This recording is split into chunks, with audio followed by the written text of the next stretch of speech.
जय हिंद साथियों, हम लोग राकेश यादव सर का एसएससी बुक का सॉल्यूशन कर रहे हैं, जिसमें आज प्रॉफिट एंड लॉस का टाइप 4 का क्वेश्चन नंबर 9 से 21 तक करने वाले हैं।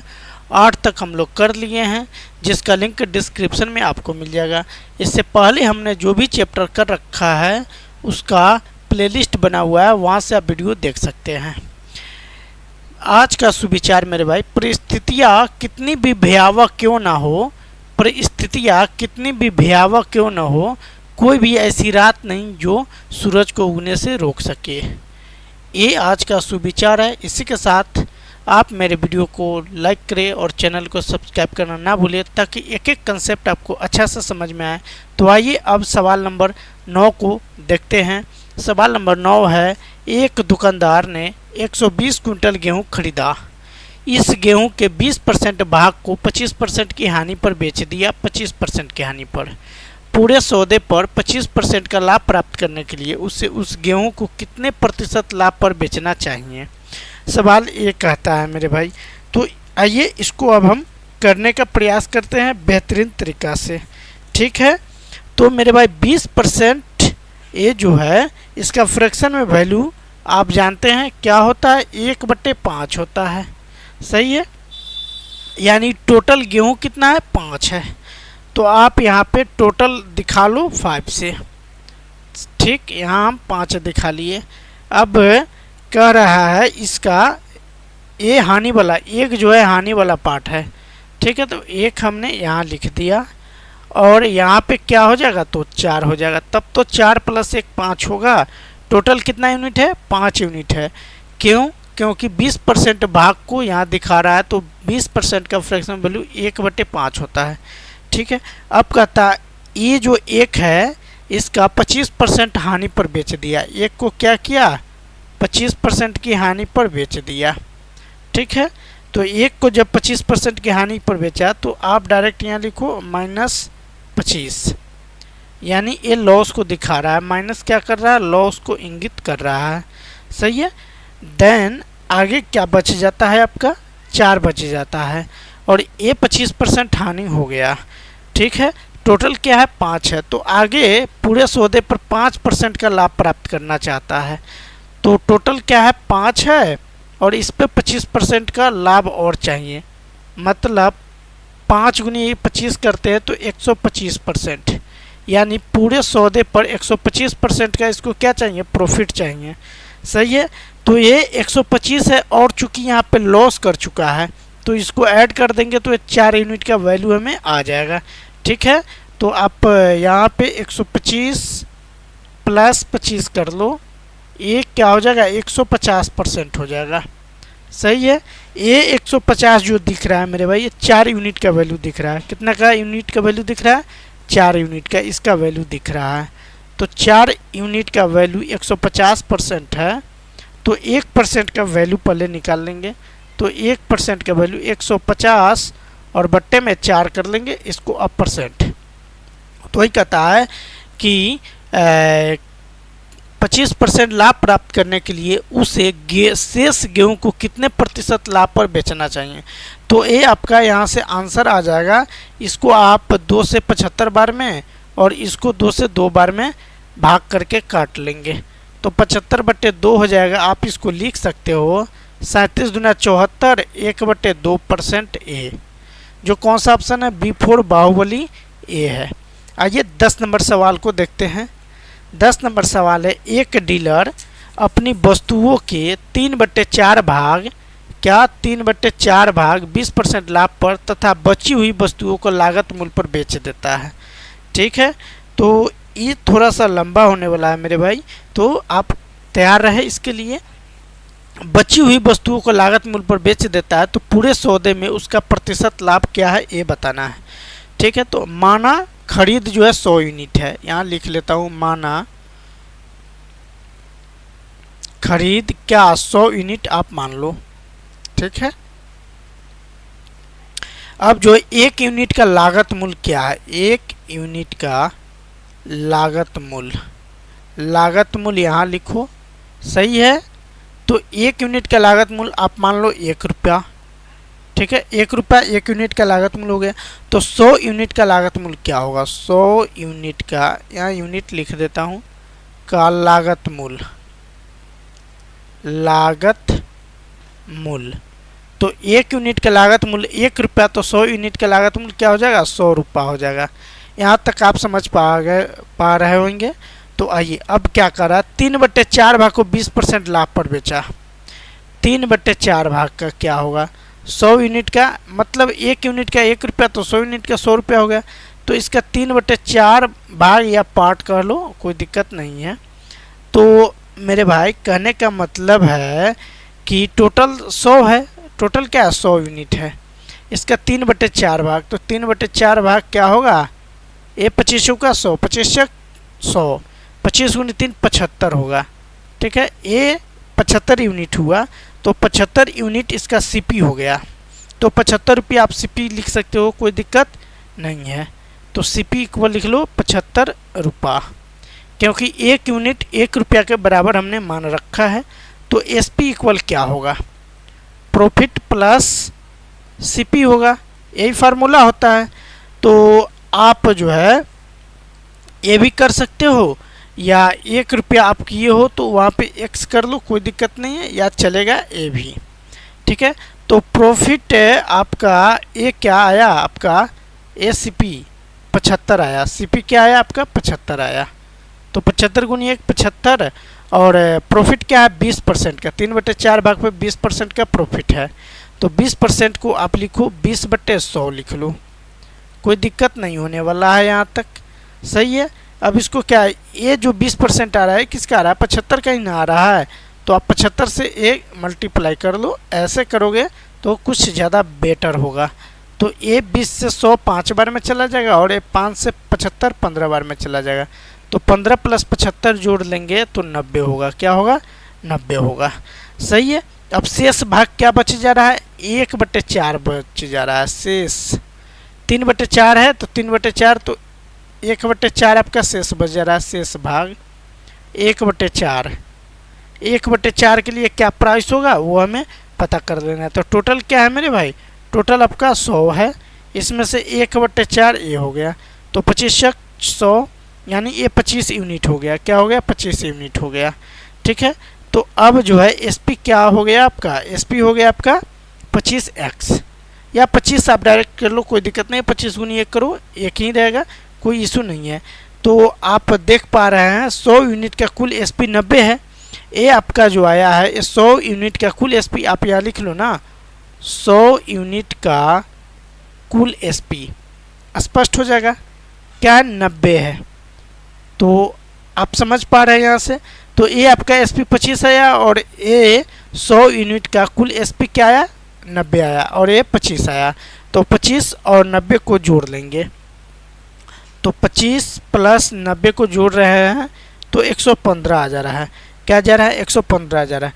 तो कोई भी जो है 100% पर होता है, जबकि 115 है, इसका मतलब ये कि 15% उसका क्या हुआ? लाभ हो रहा है। जो ऑप्शन कौन सा बता रहा है? C4 कॉर्नर प्यार है, ये करेक्ट होगा। तो 9-10 नंबर भी सवाल हम लोग कर लिए। ये थोड़ा लंबा है, बार बार जब आप प्रैक्टिस करेंगे ना तो इजीली आपको बनने लगेगा, समझ में भी आने लगेगा। आप यहाँ पे 1 यूनिट का वैल्यू x भी रख सकते हो, कोई दिक्कत नहीं है। हमने 1 रुपया रखा है, तो इस सब के लिए कंट्रोवर्सी नहीं होना चाहिए, और इन बातों को आप आसानी से समझ पा रहे होंगे। तो आइए 11 नंबर सवाल को करते हैं। 11 नंबर सवाल है, Jeanette earns 20% on an investment but she loses 10% on another investment. If the two investments are respectively in the ratio of 3:5, then what is the percentage gain or loss for Jinnat on the two investment taken together? यानी एक निवेश पर 20% कमाती है कौन? जिन्नत, लेकिन उसे दूसरे निवेश पर 10% की हानि होती है। पहले पर 20% का लाभ होता है, जबकि दूसरे पे 10% की हानि हो जाती है। यदि दोनों निवेश क्रमशः 3:5 के अनुपात में है तो दोनों निवेश को मिलाकर कुल कितना प्रतिशत लाभ या हानि हुआ ये हमें पता करना है। सही है, आप समझ पा रहे हैं। तो आइए अब जो है हम 11 नंबर को करते हैं और समझते हैं। रेशियो क्या दे रखा है? अनुपात 5 ए रेशियो दे रखा है। ठीक है, तो आप इसमें देख रहे हैं पहला जो है ए 20 है और दूसरा वाला ए 5 है, मतलब लॉसेस 10% का 5 दिखा रहा है और 20% का 3 दिखा रहा है। तो आप ऐसे करो, 3 गुनी लॉ प्रॉफिट हो रहा है तो 20 से क्या करो मल्टीप्लाई कर लो। ये सही आप समझ पा रहे हैं। अब इस पे जो है हानि हो रहा है 10% का, 5 पे हानि हो रहा है तो हानि वाला को किससे माइनस से डिनोट करते हैं। ये सही है, जबकि टोटल आप जो है जो वस्तु है 5 और प्लस 3 आप वस्तु को ले रहे हैं, आप इसका मूल्य x ले लो। आप यहाँ तक समझ पा रहे हैं, कोई दिक्कत नहीं है। तो 20 23 60 होता है और 10 25 50 होता है और 5 प्लस 3 8x होगा, यानी 10 में से 60 में से 50 जाएगा तो 10 इक्वल 8x हो जाएगा। तो x का वैल्यू क्या हो जाएगा 10/8 ये हो जाएगा। सही है, 10/8। तो अब इसको काट पीट कर लो तो 2 से काटेगा 5 बार में जाएगा और इसको 2 से काटेगा तो 4 बार में ये जाएगा। ठीक है, तो इस तरह x का वैल्यू क्या हो जाएगा 1.25, ये इसका लाभ हुआ। अब परसेंट निकालने के लिए नहीं बोल रहा है तो क्यों हम बेवजह जाए टाइम इन्वेस्ट करने। तो 1.25 क्या हो रहा है मेरे भाई, यहाँ पे प्रॉफिट हो रहा है ना, यहाँ पे क्या हो रहा है प्रॉफिट हो रहा है। चूंकि यहाँ दिख रहा है ना माइनस वाला सिंबल यहाँ है और ए वाला सिंबल प्लस है, यहाँ 20% प्लस को आप डिनोट कर सकते हो। ठीक है, तो 20% क्या लाभ हो रहा है, मतलब गेन हो रहा है। तो 1.25 जो कौन सा ऑप्शन दिख रहा है करेक्ट, ये ऑप्शन दिख रहा है करेक्ट। आप 9 नंबर को थोड़ा और आसान करना चाहते हो 10 नंबर को, तो आप क्या करो, एक छोटा सा है इसको आप कर लो डायरेक्ट। यहाँ पे क्या कर रहा है, चलो कोई दिक्कत नहीं, आप ऐसे भी कर लो, दूसरा तरीका कभी फिर बता देंगे। तो 12 नंबर सवाल को देखिए, a person wise 3 aspects at the ratio of RS 4000 per spectators, he sells first spectacles at a profit of 30%, sells second spectacles at a losses of 10%, and sells third spectacles a loss of 10%. What is the total percentage of profit earned in the whole transaction? कह रहा है 3 चश्मे 4000 में खरीदा, वह पहला पर 30%, दूसरे पे 10% की हानि, पहला पर 30% का लाभ और तीसरे पर भी 10% की हानि पर बेचता है। तो पूरे सौदे पर अर्जित कुल लाभ या हानि हमें बताना है, सवाल ये कहता है। ठीक है, तो इसको भी अच्छा से और बेहतरीन तरीके से हम करते हैं। तो आइए 30%, मान लो पहला वस्तु है 1, तो 1 रखो कोई दिक्कत नहीं है, पहला दूसरा सारे 3 ही वस्तु है। तो पहली जो वस्तु है उस पर क्या हो रहा है मेरे भाई 30% का प्रॉफिट हो रहा है, तो परसेंट को आप प्लस से डिनोट कर लो, कोई दिक्कत नहीं। ठीक है, दूसरा वस्तु पे क्या हो रहा है मेरे भाई 10% की हानि हो रहा है, तो -10 आप कर लो। तीसरा वस्तु पर भी 10% की हानि हो रहा है, ये कर लो।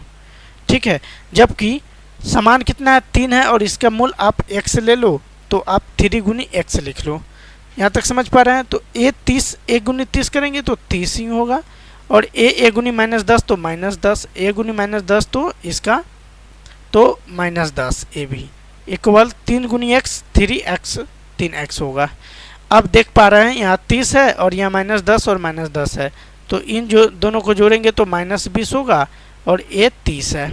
सही है, इक्वल 3x, यानी 3x इक्वल क्या हो जाएगा 30 में से 20 जाएगा तो आपका 10 बचेगा। तो x का वैल्यू क्या होगा 10/3, 10/3 होगा। आप इसको लिख सकते हो 3.33, 3 तिहाई 9, 3 तिहाई 9, ये 10.33। तो इस सिचुएशन में भी क्या हो रहा है लाभ हो रहा है, क्या हो रहा है लाभ हो रहा है। तो कौन सा ऑप्शन होगा C4 का होना प्यार है, एक करेक्ट होगा C नंबर। 13 नंबर सवाल देखिए मेरे भाई, 13 नंबर सवाल है, राम 3500 रुपया में 2 घड़ी खरीदता है, एक घड़ी को 25% के लाभ पर और दूसरी घड़ी को 10% के हानि पर बेच देता है। वह पूरे लेन देन में न तो लाभ अर्जित करता है और न ही हानि उठाता है। प्रत्येक घड़ी का क्रय मूल्य क्या है ये हमें बताना है। ठीक है, तो माना घड़ी का क्रय मूल्य, माना घड़ी का CP या क्रय मूल्य x ले लो, पहली घड़ी का अगर x है तो दूसरी घड़ी का क्या मान लो 3500 माइनस एक्स, चूँकि 3500 में 2 घड़ी खरीदा है, ठीक है। क्रैमल क्या है x रुपया, तो दूसरी जो घड़ी है उसका कीमत क्या मान लो आप, दूसरी पहली घड़ी है तो दूसरी घड़ी ये आप कर लो, क्या है 3500 माइनस एक्स। ये दूसरी घड़ी का सीपी आप लिख सकते हो, सीपी ऑफ सेकेंड ये, ठीक है, कोई दिक्कत नहीं। तो आइए अब सवाल को पढ़िए। 25% का क्या हो रहा है, पहली पर लाभ हो रहा है, यानी x का 125, 25% का मतलब क्या होगा 125/100, 125%, तो x गुनी 125% मतलब 125/100 कर लो, ठीक है। दूसरी घड़ी 3500 माइनस एक्स है और इस पे क्या हो रहा है आपका हानि हो रहा है, क्या हो रहा है हानि हो रहा है, कितने का 10% का, तो आप इसको लिख लो 10/100 लिख लो, कोई दिक्कत नहीं है। अब मेरे भाई जबकि टोटल जो ये है इसका खरीदता है सीपी वो क्या है 3500 है, तो आप यहाँ 3500 लिख दो, सही है। अब इसको सिंप्लीफाई करेंगे तो देखिए आप जो 125/100 लिखे हो इसको लिख सकते हो आप 1.25, सही है। आइए ये 350 है, 3500 है, इसमें 100 से भाग करते हैं तो एक क्या हो जाता है आपका 3.5, क्या हो जाता है ये, सॉरी देख लेते हैं, 10% 3500 का निकालो, 3500 का 10%, ठीक है, ये आपका क्या हो जाएगा 350 हो जाएगा, ठीक है। तो 3500 में से 350 आप घटाओगे तो ये आपका क्या हो जाएगा 3150 हो जाएगा, तो यहाँ 3150 लिखो माइनस ए एक्स का 10% निकालो, तो ये क्या हो जाएगा x/10, x/10 आप लिख लो, यहाँ x/10 यहाँ लिख लो, इक्वल क्या 3500। अब सबको सिंप्लीफाई करके इजी कर लिए। अब तब इसको क्या करते हैं, a माइनस x/10 है, a माइनस क्या है 1/10, इसको आप लिख सकते हो 0.1x लिख सकते हो, a माइनस x/10 है, इसको क्या लिख सकते हो 0.x लिख सकते हो। अब इतना में से घटा लेंगे, हम कलर पहले चेंज कर लेते हैं कलम का, ठीक है। अब आइए अब इसको लिखोगे क्या बोलते हैं, सॉरी क्या हो गया ये, हाँ चलिए अब क्या है 1 पॉइंट, पेन का कलर नहीं चेंज हुआ ये, हाँ 1.25x माइनस इसको क्या लिखे हैं 0.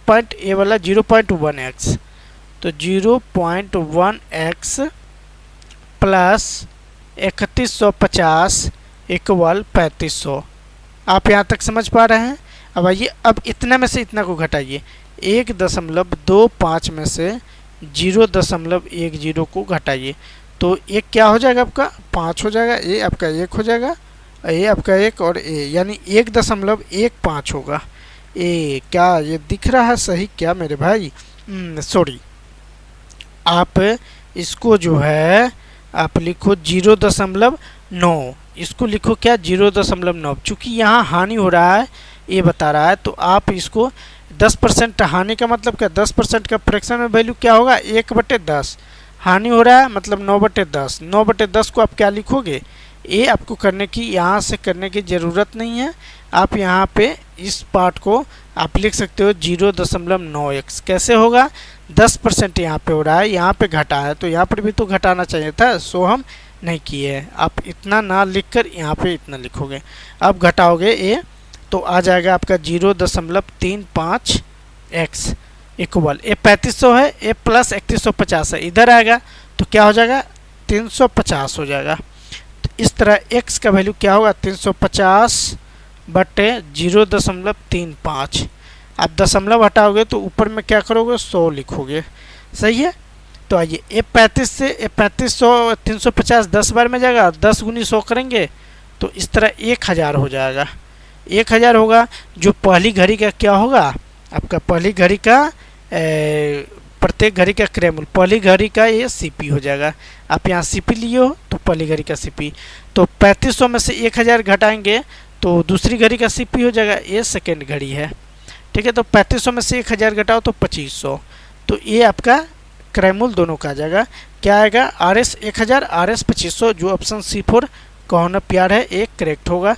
तो इस पर थोड़ा कैलकुलेशन पर ध्यान रखेंगे, यहाँ हमने यहाँ जो लिखा है इसको लिखने वाला था 9/10, यहाँ 9/10 लिखने वाला था, तब आपको कुछ करने की ज़रूरत नहीं पड़ता, डायरेक्ट आप सॉल्यूशन दे सकते थे। इस स्टेप को ना लिख के आप 9/10 लिखोगे और इसको सिंप्लीफाई करोगे, इजीली आपका बन जाएगा। तो आइए 14 नंबर सवाल को देखते हैं। 14 नंबर सवाल क्या है, आदित्य ने वस्तु x को 23% के लाभ पर और वस्तु y को 13% की हानि पर बेच देता है। ठीक है, दो वस्तु है, तो मान लो आर्टिकल ए का कॉस्ट ए है, क्या मान लो, लेट आर्टिकल मतलब वस्तु आर्टिकल ए का कॉस्ट, ए का सीपी क्या मान लो, ए मान लो, सही है। आगे पढ़ते हैं। आदित्य ने एक्स वस्तु को एक्स न है, एक्स यहाँ लिखो। आदित्य ने वस्तु एक्स को 23% के लाभ पर और वस्तु वाई को 13% की हानि पर बेच देता है, ये कहता है, सही है। तो अब इसको लिखते हैं, क्या लिखते हैं, 23% के लाभ हो रहा है मतलब प्लस, तो 23x लिख लेते हैं और 13% की हानि हो रहा है, इसको आप लिखो -13, हानि को माइनस से दिखा रहा है और y, तो यहाँ पे हो जाएगा -13/a हो जाएगा। यहाँ तक आप समझ पा रहे हैं, कोई दिक्कत नहीं। इक्वल क्या है, 180 रुपये का, पूरे लेन देन में क्या हुआ, 180 रुपये का मुनाफा हुआ, तो बराबर 180। अब कंपेयर हो गया, तुलना कर लिए, सही है। अब वस्तु जो x है उसका कॉस्ट मान लो a, वस्तु x का कॉस्ट जो है, x का कॉस्ट लिखे a मान लो, और वस्तु जो y है उसका कॉस्ट मान लो a + 90, a + 90। क्यों माने 90, क्योंकि यहाँ कह रहा है यदि वस्तु x की लागत वस्तु y से 90 रुपये कम है, तो आप यहाँ पे -90 लिखो या +90, कोई दिक्कत, यहाँ पर +90 लिखो, ठीक, कोई दिक्कत नहीं। अब इसको कैसे करते हैं उसको देखो, आप इसको लिखो 23a और बट्टे 100, सही है, और माइनस a प्लस इसको a + 90, और इस पे क्या हो रहा है, 23% को 23/100 लिखे और इस पे 13% की हानि हो रहा है, तो 13 और बट्टे 100 इसको करो, सही है। इक्वल क्या, 180 हो जाएगा, इक्वल क्या, 180 हो जाएगा, तो आप 180 कर लो। अब देखो अब क्या होता है, अब इसको सिंप्लीफाई करेंगे, तो नीचे में 100 है तो रहने दो, कोई दिक्कत नहीं, आप डायरेक्ट यहाँ लिखो। क्या दब जा रहा है, अच्छा हाँ, तो ये है, तो आप इसको 23a लिखो, 23a लिखो, ठीक है, 23a इसको लिखो और माइनस इसको आप लिख सकते हैं 13 × 13a, और ये भी माइनस आपका होगा, प्लस माइनस माइनस, 13 × 7 13 नमा 117, तो 117 आप यहाँ पे लिखो, इक्वल नीचे में 100 है क्योंकि सबको कंपेयर किए, तो नीचे में 100 एलसीएम लिए हैं 100, इक्वल 180 ये हुआ, सही है, आप समझ पा रहे हैं। तो अब आइए अब क्या करें, ये जो है क्रॉस मल्टीप्लाई कर लो ऐसे ऐसे, तो ये आपका क्या हो जाएगा, 23a - 13a - 117 इक्वल 180 पर 00, मतलब 18,000 ये हुआ, ठीक है। तो ये आपका क्या, इसको करो इसको, तो 23a में से 13a जाएगा तो 10a बचेगा, और ये -117 है, -117 एक जीरो और डलाएगा ना यहाँ पे, क्योंकि 90 ना, 13 नमा 117 और a, तो a जो है यहाँ पर भी जीरो डालो। अब 18,000 में प्लस ये माइनस से उधर जाएगा, तो प्लस क्या हो जाएगा आपका 1170, तब जोड़ेंगे तो 19,170 होगा, सही है। तो इस तरह a का वैल्यू 10 से 10 चला जाएगा, क्या होगा 1917 a होगा। यहाँ तक समझ पा रहे हैं। तो जो कॉस्ट x है, मतलब वस्तु जो x है उसका कीमत कितना, इतना रुपया हो गया, तो y का कीमत क्या है, y को क्या a + 90 माने हैं, तो इसमें क्या कर लेंगे 90 जोड़ लेंगे, तो 90 आप जोड़ेंगे 1917 में 90 तो 2007 होगा, क्या होगा 2007 होगा। जो क्या कहता है, तो वस्तु y की कीमत क्या है, तो वस्तु y की कीमत 2007, जो A4 आओ ना करेक्ट है। आइए मेरे भाई 15 नंबर सवाल को देखते हैं। बेहतरीन सा और लाजवाब सवाल है। अंकिता ने 3 खिलौने बेचे। पहला खिलौना 1500 रुपया में 25% के लाभ पर, दूसरा खिलौना 2800 में 50% की हानि पर तथा तीसरा खिलौना 3500 में 25% के लाभ पर बेचा। तो इस दौरान हुआ कुल लाभ या हानि प्रतिशत बताना है। तो आप 50% का फ्रैक्शन में वैल्यू आप जानते हो 1/2 होता है, हानि हो रहा है तो एक क्या हो जाएगा 1/2। यहाँ पे 25% दो जगह दिख रहा है तो एक जगह कहीं कर लेते हैं। 25% का फ्रैक्शन वैल्यू 1/4 और यहाँ भी लाभ है और यहाँ भी लाभ है तो क्या हो जाएगा 5/4 ये हो जाएगा। आप यहाँ तक समझ पा रहे हैं? तो आइए अब इसको करते हैं बहुत आसानी से। ठीक है, यहाँ पे लिखो आप CP और यहाँ पे लिखो आप SP। ठीक, अब जो है यानी खरीदा एक कितना में 4 में तो 4, बेचा कितना में 5 में तो 5। दूसरी वस्तु में 50% की हानि हुआ, मतलब खरीदा 2 में बेचा 1 में। ठीक है, तीसरी पर क्या हो रहा है 25% का लाभ हो रहा है, मतलब ये सेम खरीदा 4 में बेचा 5 में। आप यहाँ तक समझ पा रहे होंगे? तो आइए अब इसको करते हैं। ठीक है, आगे कह रहा है 3 खिलौना बेचे, मतलब SP बता रहा है। ठीक है, 1500 SP क्या 1500 करने पे 25% का लाभ होता है, मतलब 5 यूनिट का वैल्यू क्या है 1500 है तो 1 यूनिट का वैल्यू क्या होगा 300 होगा। तो 4 यूनिट का वैल्यू क्या हो जाएगा आपका 1200 होगा, मतलब CP आपका आ गया, CP इसका आ गया। अब आइए आगे फिर कहता है 2800 रुपये में 50% हानि पर बेचा, तो आपका 1 यूनिट का वैल्यू 2800 रुपया हो गया, तो 2 यूनिट का वैल्यू क्या होगा CP 5600, क्या होगा 5600 होगा। ये भी आप समझ गए। फिर आगे कहता है तीसरा 3500, मतलब 5 यूनिट का वैल्यू 3500 है तो 1 यूनिट का वैल्यू 700, तो 4 यूनिट का वैल्यू 2800 हो जाएगा। अब इसको जोड़ो, ये कुल CP है और ये कुल SP है। ठीक है, तो आप इसको जोड़ोगे तब 9600 आएगा, क्या आएगा 9600 आएगा, और इसको जब जोड़ोगे तो आएगा आपका 7800। अब देखिए 9600 में खरीद रहा है, CP 9600 है और SP कितना है 7800 है, तो 9600 में खरीद कर 7800 में बेच रहा है तो इससे लॉस ना होगा।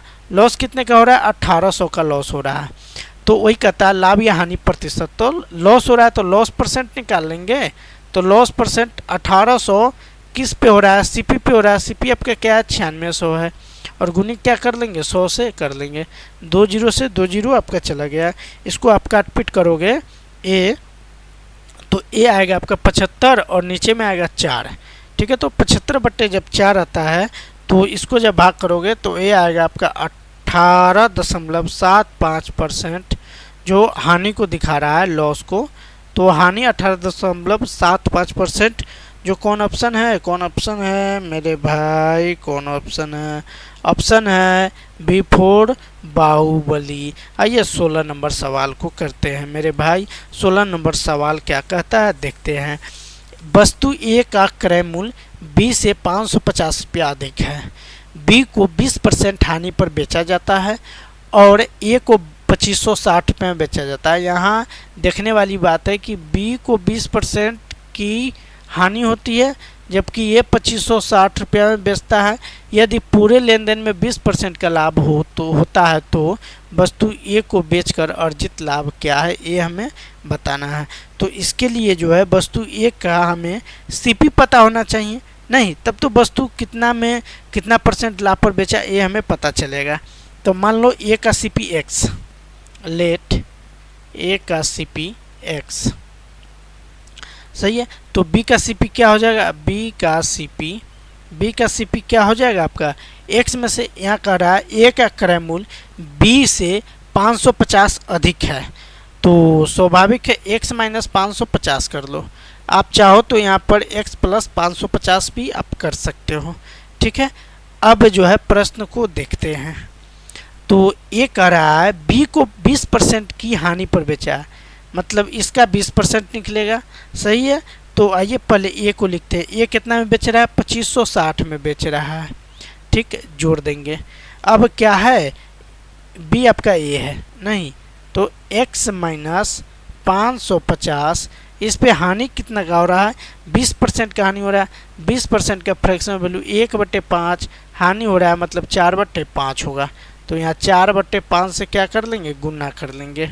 अब जो है क्या वस्तु कैगो है CP x है और x है, ठीक है। तो 2x माइनस 550 लिख सकते हो, 2x माइनस 550। अब पूरे लेन देन पे क्या कर रहा है, 20% का लाभ हो, मतलब 1/5 20% का फ्रैक्शन वैल्यू होगा, लाभ होगा तो 6/5 हो जाएगा। तो आप यहाँ गुना करो 6/5 से। अब इसको इजीली हम क्या कर लेंगे, कैलकुलेशन कर लेंगे। तो आइए अब इसको करते हैं। तो 2560 है और यहाँ 5 है, तो यहाँ पर ना कुछ तो सही 1 है।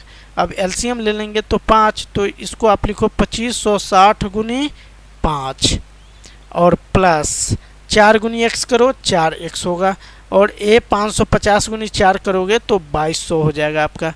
क्या होगा, 2200 होगा। बट्टे में आप 5 लिख लो और इक्वल ए 6 दूना 12x माइनस 550 और गुनी 550 गुनी 6 करो तो ये आपका 0 हो जाएगा। 6 पंचे 30 हो जाएगा, 6 पंचे 30 3 33 हो जाएगा, और बट्टे क्या कर देंगे, 5 कर लेंगे।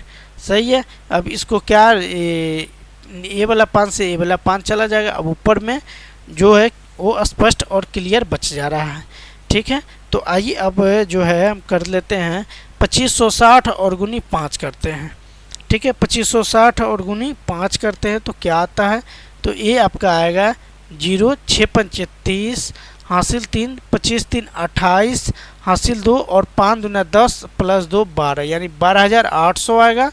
और इसमें से आप क्या करोगे, 2200 घटाओगे, ठीक है। तो इतना नहीं करना है, थोड़ा सा वेट करो, कैलकुलेशन समझाते हैं कैसे आपको पेपर में करना है, वो हम आपको बताते हैं, ठीक है।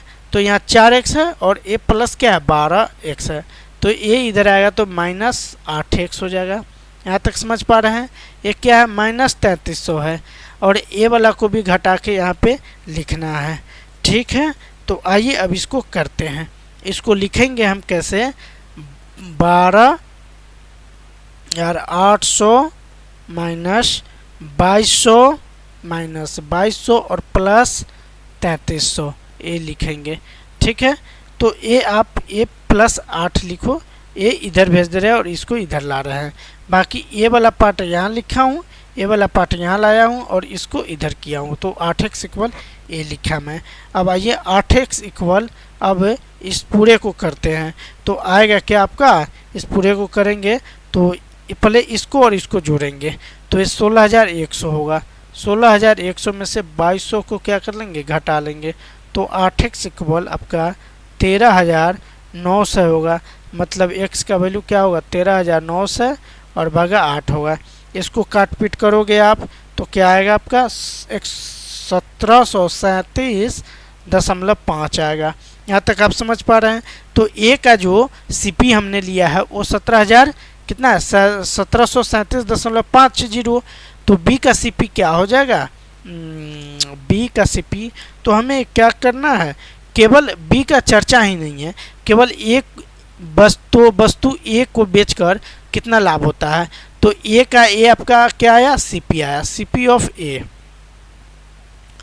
1737.5 और SP इसका क्या है मेरे भाई, ये है 2560, तो 2560 आप लिखो। अब घटा लेंगे तो प्रॉफिट क्या होगा मेरे भाई, प्रॉफिट आपका हो रहा है 822.5 का 50 का 822.50 का, जो कौन सा ऑप्शन है, D4 डी ऑप्शन है। हमें प्रतिशत नहीं निकालना था, इसलिए हम परसेंटेज की तरफ ध्यान नहीं देंगे। आइए 17 नंबर सवाल को देखते हैं। 17 नंबर सवाल है, सुखेन ने बिक्री के लिए कुछ खराब होने वाली वस्तुएं खरीदी, लेकिन उनमें से 15% वस्तुएं बेची नहीं जा सकी और खराब हो गई।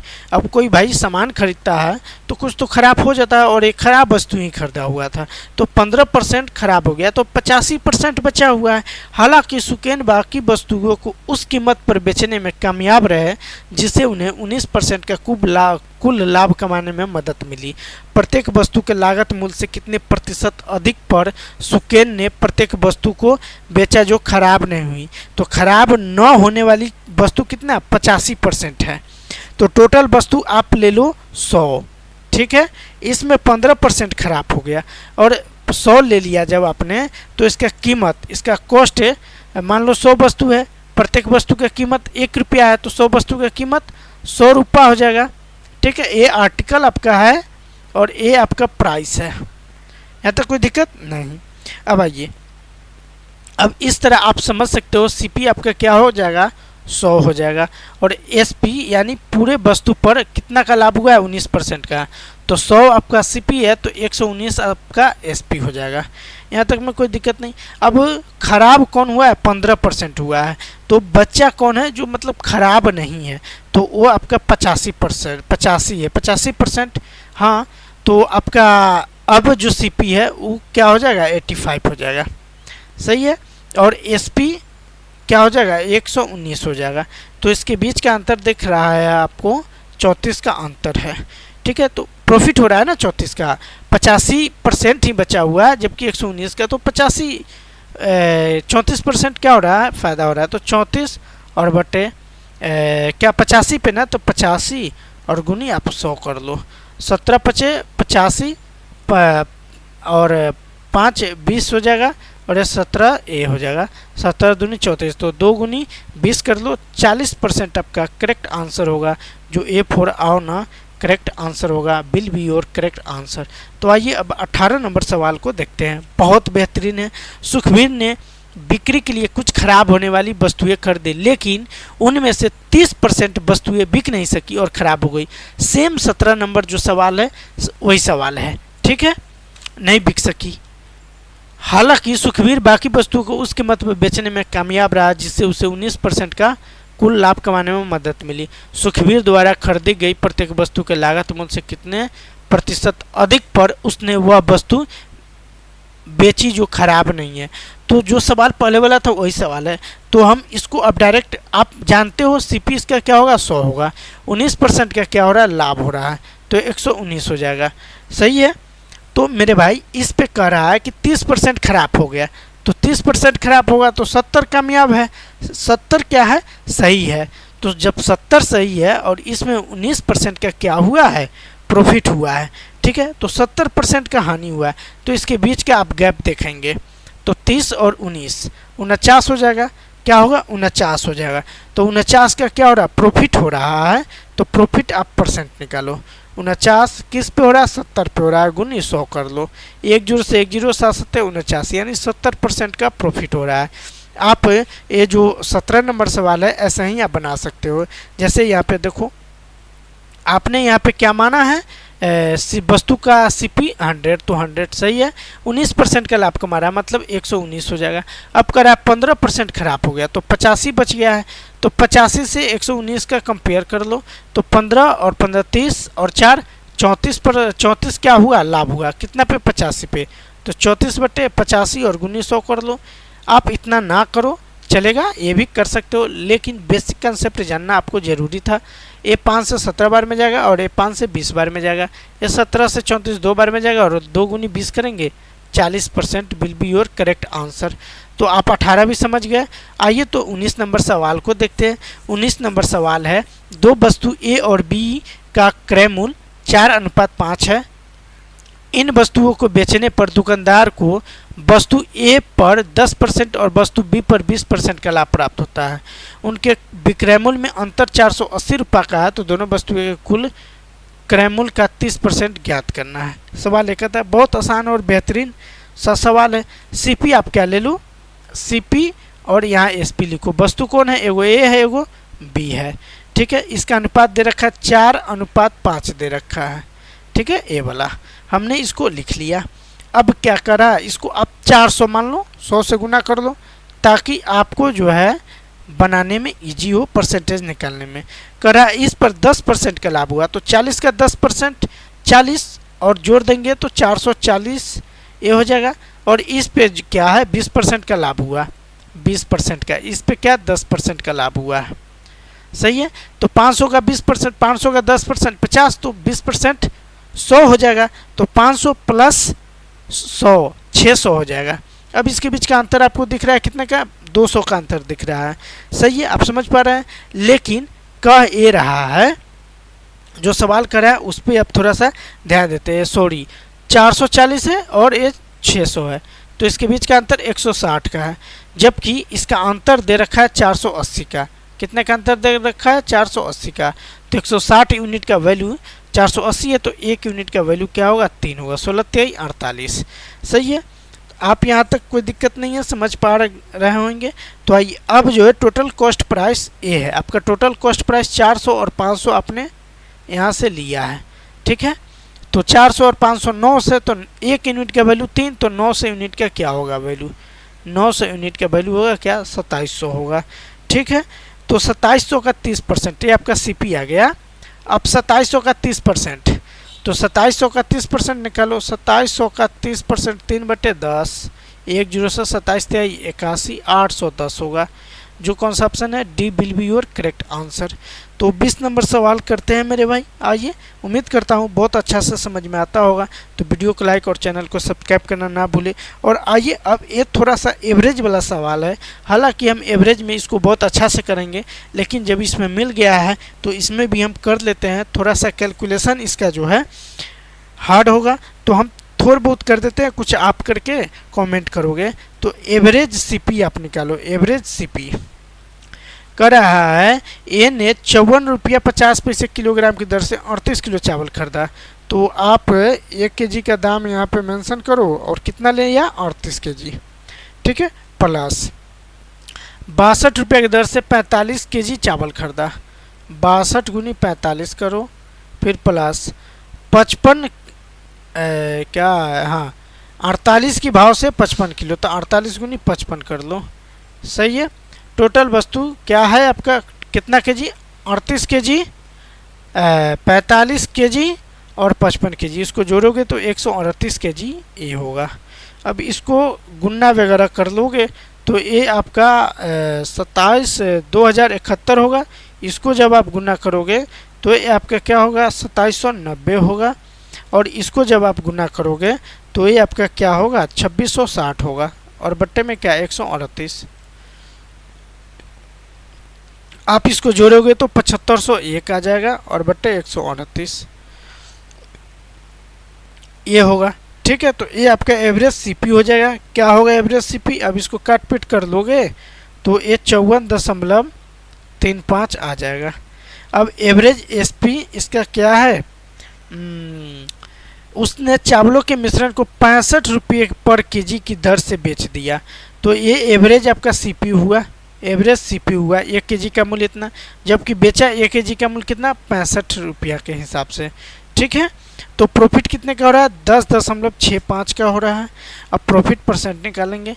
काफ़ी आसान है लेकिन कैलकुलेशन है, तो इसके लिए हम जो है जब आपको एवरेज पढ़ाएंगे तब उसमें अच्छा से एक एक कंसेप्ट को सिखलाएंगे, ठीक है। आप अब इसको काट पीट करोगे तो 19.6% आ जाएगा, जो लाभ को दिखा रहा है। और कौन सा ऑप्शन होगा? D for Devsena, D will be your correct answer. तो 21 नंबर सवाल है, इसको आप करो और ना आपसे बने तो आप कमेंट करो, आपको एक एक कन्फ्यूजन को दूर किया जाएगा। तो इसी के साथ आज का वीडियो समाप्त होता है।